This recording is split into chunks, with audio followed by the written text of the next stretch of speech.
Beacon Morning, the most news in the morning, period. Weekdays 6 Eastern. The Supreme Court's recent historic ruling supporting the Second Amendment right to own a firearm has turned the spotlight on the gun debate. A photographer and writer duo are now featuring gun violence survivors in an exhibit here in California. A pointed and poignant display, but not everyone thinks it's fair. 911 emergency. August 1999. A gunman walks into the North Valley Jewish Community Center near Los Angeles and begins firing. Shot off 70 rounds of ammunition. Shot 5 of us. Me was 16 at the time, a 65-year-old woman, and 3 5-year-old kids. Mindy Finkelstein, then a camp counselor, was hit twice. And he walked in through the front door and shot me exactly where I'm standing in this picture. Finkelstein consented to be photographed at the site of her shooting for an art project called Wounded in America, now on display in the San Fernando Valley. This is actually a wonderful story. It's the work of Chicago photographer Robert Dre and his wife, writer Stephanie Arena.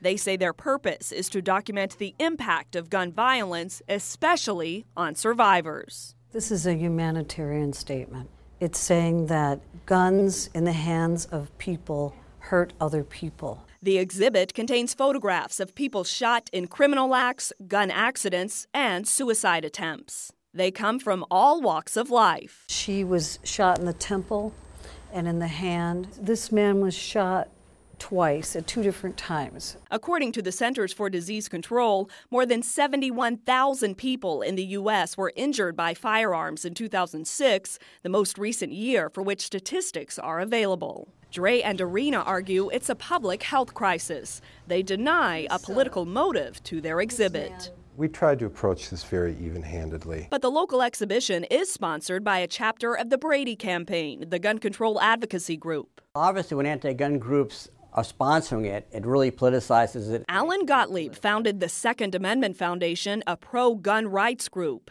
At CNN's request, he reviewed the exhibit's companion website, woundedinamerica.org. Obviously, the website is not balanced. It never talks anything about people using guns for self-defense successfully. One thing this website really does point out is that criminals prefer unarmed victims. The recent Supreme Court decision affirming an individual's right to own firearms has reignited the debate between proponents of gun control and gun rights. Dre and Arena see their exhibit as a plea for common ground. We don't want to see injuries from guns. We don't want to see deaths. And I would really hope both sides could work together to accomplish that. Stephanie Arena asserts that most of the survivors who took part in the exhibit found the experience cathartic.